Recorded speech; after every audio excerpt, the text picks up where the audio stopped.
तो वही कुछ दिन पहले ये वीडियो था, यदि मैं शादी नहीं करूँगा तो मेरी सेवा कौन करेगा?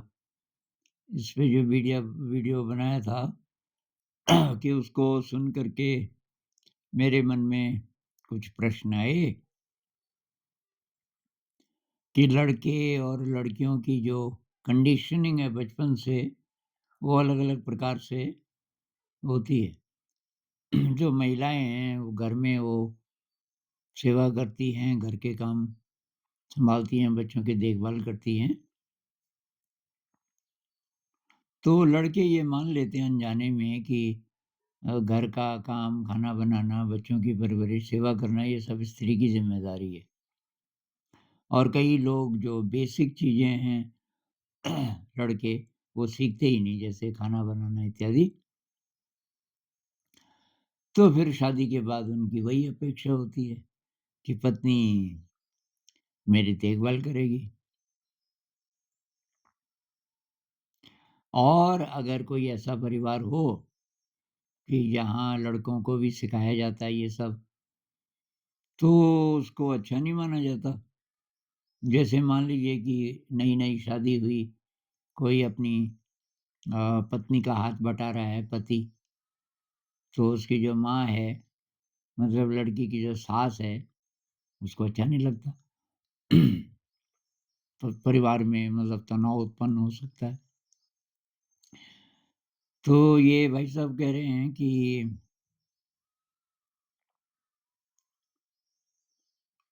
अ,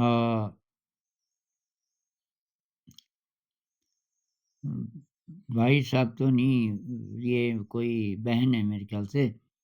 तो कि दूसरे देशों में मैंने देखा है कि पति-पत्नी दोनों मिलकर के घर के काम करते हैं और ज़िम्मेदारियाँ सँभालते हैं वग़ैरह।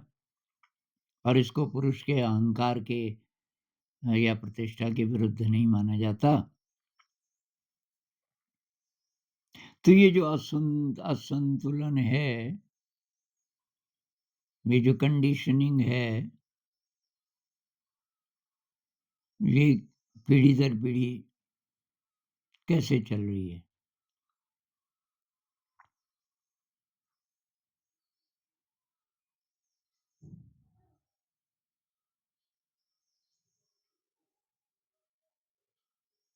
तो विवाह का अर्थ ये तो नहीं होना चाहिए कि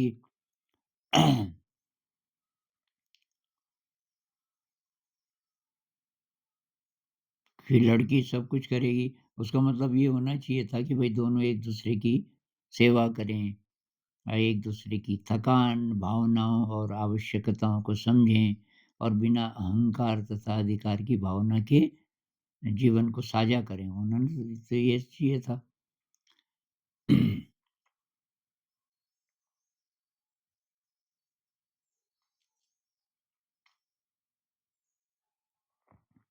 तो अब हम बड़े हो गए, बचपन से ही हमें भी ऐसे संस्कार मिले, मान लीजिए बड़े होकर के हम क्या करें कि ये जो कंडीशनिंग है इसको ख़त्म कर सकें?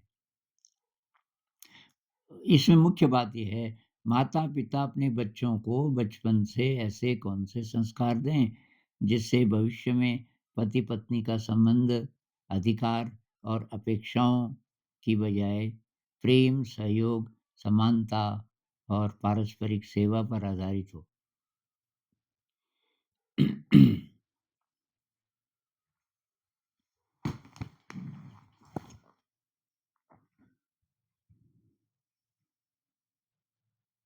अब ये असंतुलन कहाँ से आया होगा, इस पर तो ज़्यादा बात नहीं करेंगे। कुछ तो इसके बायोलॉजिकल कारण रहे होंगे कि पुरुष को बाहर रहना पड़ता है। अ,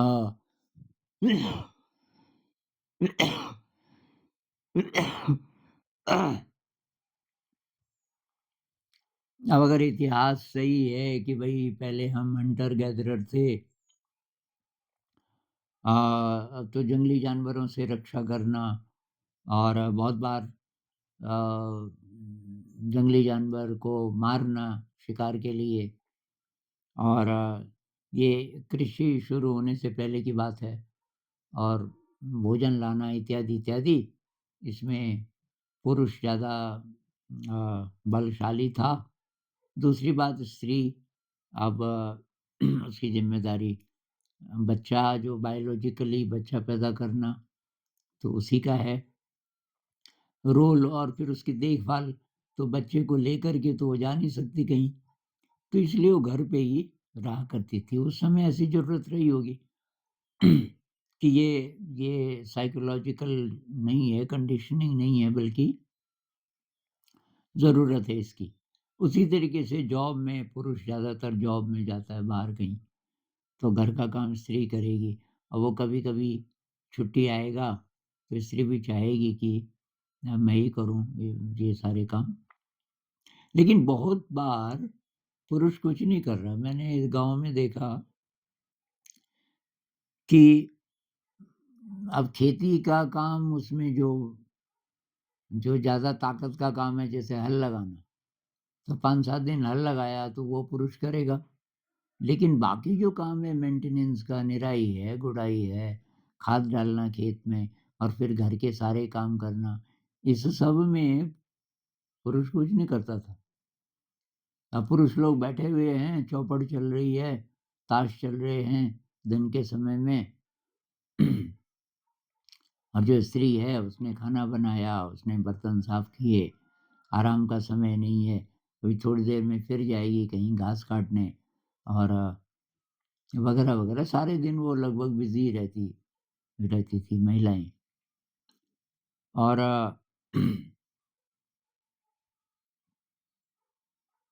शहरों में शहरों में भी वही है। स्त्री करती है वो सब काम ज़्यादातर। दूसरे देशों में जो वेस्टर्न कंट्रीज़ हैं, वहाँ थोड़ा बदल रहा है, थोड़ा शायद हमारे यहाँ भी बदल रहा है शहरों में, कुछ-कुछ परिवारों में, लेकिन बहुत रेयर। एक परिवार में मैं गया तो वो दरअसल किसी से दोस्ती हुई, वो संगीत में बहुत रुचि थी उस आदमी की, बहुत ही ज़्यादा। तो कोई मुझे ले गया कि ये कलकत्ता की बात है कि एक मेरा दोस्त है और संगीत तुझे अगर पुराना-पुराना संगीत देखना हो रेयर रिकॉर्डिंग अ, जैसे पंडित ओंकार नाथ, किशोरी अमोनकर की माँ, उनका नाम मैं भूल गया, तो ऐसी-ऐसी चीज़ें भी उनके पास थी। तो मैं वहाँ गया तो सारे दिन हम सुनते रहे गाना। शाम को उनकी पत्नी आई, अंधेरा-अंधेरा हो गया था। हाँ, कि वो आ गई होगी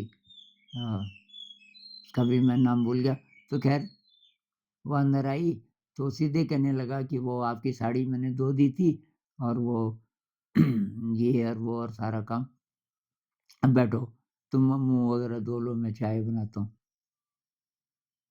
तो मैंने जो एक वीणा आला से उनके बारे में मैंने वीडियो भी बनाया, बहुत कमाल की मराठी की स्कॉलर थी, वो ले गई थी। तो मैंने उसको बोला, मैंने कहा, "वीणा दीदी ये" वो दोनों जब चले गए, वो बाथरूम में चली गई और ये चाय बनाने चले गए। मैंने कहा, "ये चाय बनाते हैं?" "अरे! कि चाय नहीं, तूने सुना नहीं कि साड़ी धो दी? सब घर का काम ये करते हैं।" मैंने कहा, "जॉब?" "नहीं कि जॉब ये करती है बस उसकी पत्नी और पत्नी टीचर हैं सरकारी 2 ही हैं अभी, बच्चे भी नहीं हैं और ये कि बहुत खुश है कि इसको टाइम मिल जाता है संगीत सुनने का और ये घर के सब काम करता है। लेकिन कम ऐसे घर हैं। मुझे याद है मेरे एक भाई साहब जब रिटायर हो गए, उनके ख़्यालात थोड़ा अलग प्रकार के थे, तो भाभी की मदद करने लगे। जैसे पानी लाना, पानी ज़रा दूर है गाँव से, तो माँ को अच्छा नहीं लगे और गाँव वाले भी मतलब मज़ाक के उसमें बोले कुछ-कुछ भाई साहब को, तो मेरे और भाई साहब के विचार मिलते थे।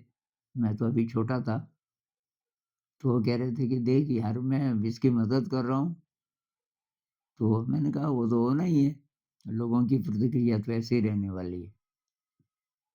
ख़ैर इसमें मुख्य बात है हम क्या करें?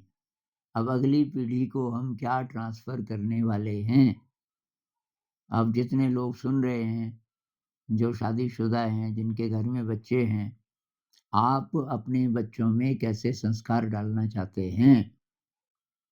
तो वही बचपन से ही अच्छा बच्चे कहाँ से सीखते हैं? आपकी बच्ची है मान लीजिए 5-6 साल की अ, आप मम्मी हैं, तो आप जब रोटी बनाना शुरू करती हैं तो वो भी आ जाती है। लड़का क्यों नहीं आता? लड़का क्यों नहीं बोलता कि मैं मम्मी मैं भी बनाऊँगा रोटी? क्योंकि वो पापा को नहीं देखता। लड़की बोलती है मैं धोऊँगी कपड़े वगैरह-वगैरह, छोटा-मोटा वो ज़िद करती है। लड़का नहीं करेगा, पापा को नहीं देखता कभी। तो मम्मी-पापा आप किसी भी उम्र के हों, 50 साल के, 60 साल के, 70 साल के, थोड़ा यार ये काम करना शुरू करो ताकि बच्चे देखें। आपके बाल-बच्चे, आपके नाती-पोते, छोटे-छोटे जो भी होंगे, छोटे हों, बड़े हों, वो बड़े भी तो बदल सकते हैं ना। आप अगर ये काम करना शुरू करोगे, खाना बनाना, बर्तन साफ करना, दोनों मिल के करो। तो भई हमने ये प्रयोग शुरू किया और इससे मतलब इतनी अच्छी वाइब्रेशन बनती है, तो हम लोग 15-16 हैं, लड़के भी हैं, लड़कियाँ भी हैं। अ, इस समय लगभग आधा-आधा है मेरे ख्याल से 6-7 लड़कियाँ हैं, 6-7 लड़के हैं। इनमें से कोई-कोई ज़्यादा उम्र का होगा, मतलब 40 से ऊपर की उम्र के 3-4 ही लोग हैं और बाकी बहुत कम उम्र के हैं। मतलब 20s में हैं ज़्यादातर, जो पढ़ाई भी कर रहे हैं टीचर्स। तो बारी लगी हुई है और खाने की बारी और बर्तन साफ करने की बारी नहीं है। ये अंडरस्टैंडिंग है कि भई जो खाना जिन्होंने बनाया, उनको थोड़ा अम, ये काम मतलब तब और लोग करें। तो जितने काम हैं, ये घर की सफाई है, जंगल से लकड़ी लाना, थोड़ा-बहुत हम खेत भी करते हैं, उसमें कुछ हो या ना हो, इसलिए कि ये संस्कार बनेगा काम करने का, गोबर लाना, टीचर्स को इंसल्ट ना महसूस हो।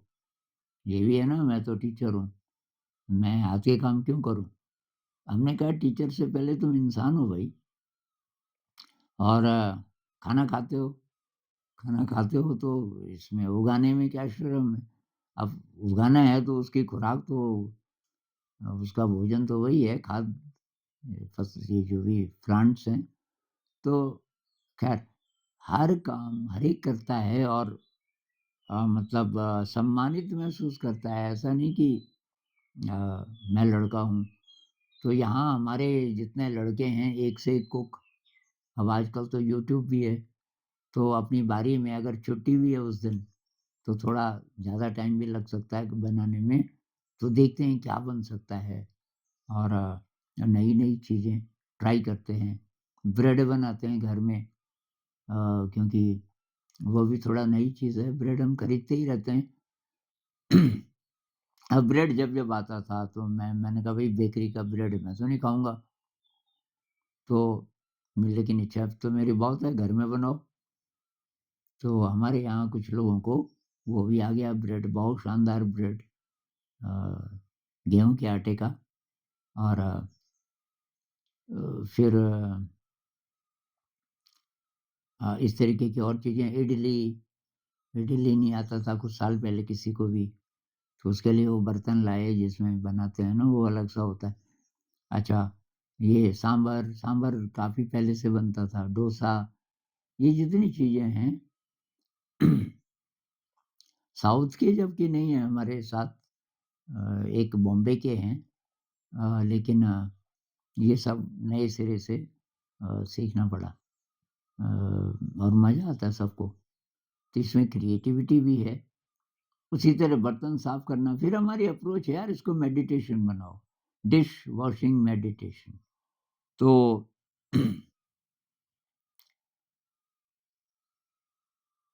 अ, इसमें कोई ऐसा नहीं कि भई कोई बहुत ज़्यादा रिस्पेक्टेबल है तो वो नहीं करेगा।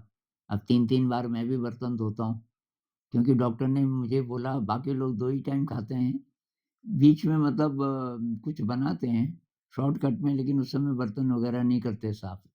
अब मुझे मेरा इलाज चल रहा है कि ज़बरदस्ती थोड़ा-सा लंच भी खाओ, वो मैंने खाता नहीं था पहले।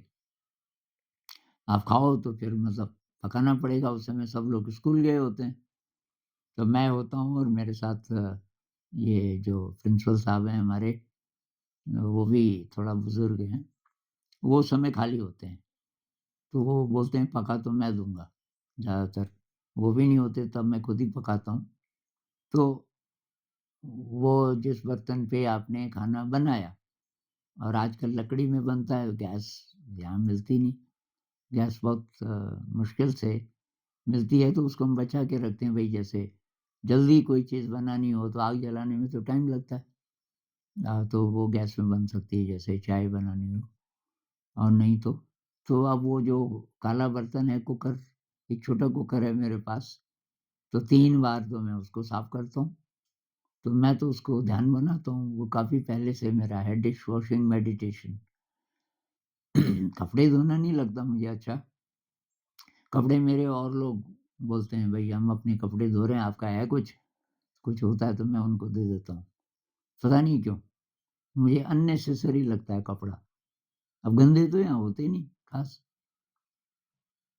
तो पसीना यहाँ आता नहीं, ठंड है।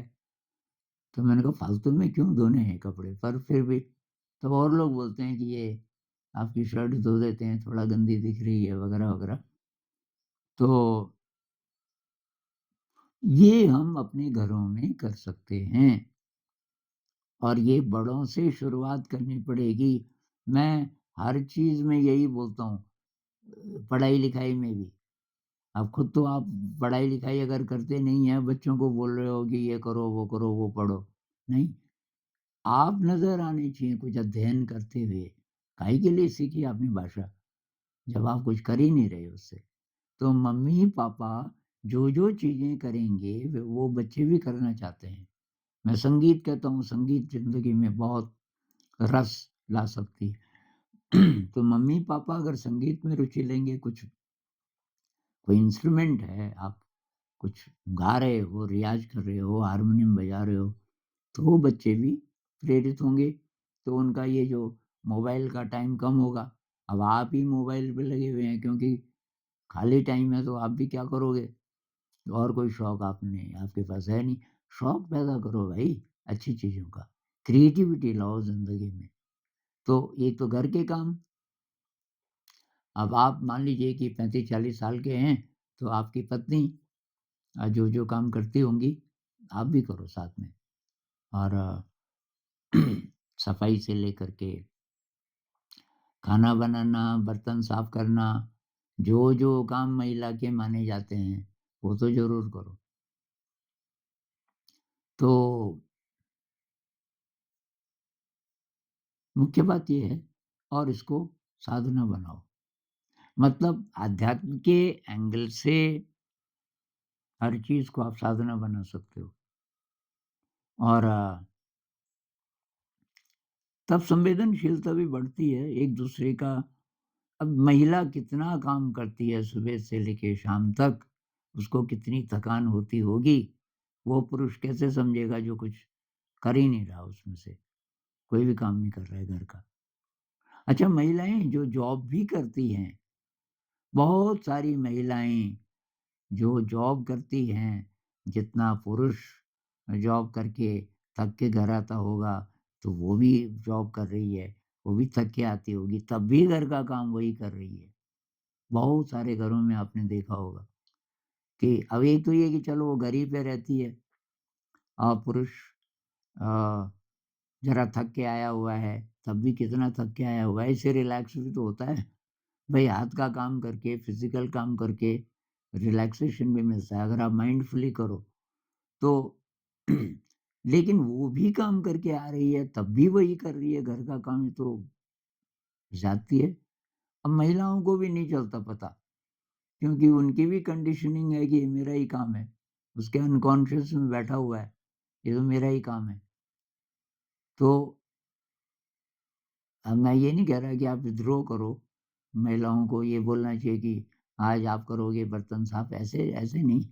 लेकिन दोनों एक-दूसरे के प्रति संवेदनशीलता बढ़ाएँ और पुरुषों का रोल ज़रा ज़्यादा है घर के काम से संबंधित कि भई ये सारे काम आप भी करो। अ, मुख्य बात तो यही है इसमें और इसको माइंडफुली करो। घर के जितने काम हैं, जो-जो काम घटिया समझे जाते हैं, उनको आप माइंडफुली कीजिए। टॉयलेट साफ करना है अ, और ये बहुत सारे ऐसे घर हैं जिसमें कि टाइम होता है। पति-पत्नी दोनों के पास टाइम है, फिर भी आप किसी और को बुलाते हो। कोई मेड आ जाती है ये सब करने के लिए, उसकी मदद मत लो ज़्यादा। अ, अब आपके पास पैसा कितना भी हो, ज़्यादा है, कम मतलब टाइम का बहुत ज़्यादा प्रेशर है, तब आप किसी की हेल्प ले रहे हो तो ठीक है। नहीं तो वो वंचित रह जाओगे आप उन कामों से जो ध्यान में मदद कर सकते हैं। हाथ के काम ध्यान में बहुत ज़्यादा मदद कर सकते हैं। ये बर्तन साफ करना है ये खाना बनाना है, सफाई करना है इत्यादि। तो ये तो आप तभी समझोगे जब आप करने लगोगे कि इसमें क्या मज़ा है, बहुत मज़ा है। कल्पना कीजिए पति-पत्नी दोनों मिलकर के काम कर रहे हैं। कह रही है ये कट गए प्याज़ तड़के के लिए कि हाँ प्याज़ तो अभी क्या करना है कि अब थोड़ा आलू काट दो, तब तक मैं इसको ये भूनती हूँ और प्याज़ को इत्यादि दोनों मिल कर के, तो प्रेम भी बढ़ेगा। हाँ, फिर बच्चों को शामिल करो। 5-6 साल के अगर बच्चे हो गए, उनको बोलना नहीं है, वो अपने आप करेंगे। वो बोलेंगे पापा आप क्या कर रहे? कि बेटा मैं प्याज़ काट रहा हूँ। ना पापा मैं भी अच्छा तो तू ये कर कि तू ये ये उबले हुए आलू है ना, इनको छील ले। थोड़ा सेफ काम देना पड़ेगा उनको पहले। फिर ये आपका आपकी अ, बेटी है 9 साल की, बेटा है 7 साल का, दोनों मिलके रोटी बना रहे हैं। 7 साल वाला भी बेलने की कोशिश कर रहा है, लड़का। तो कोशिश कीजिए। नमस्कार।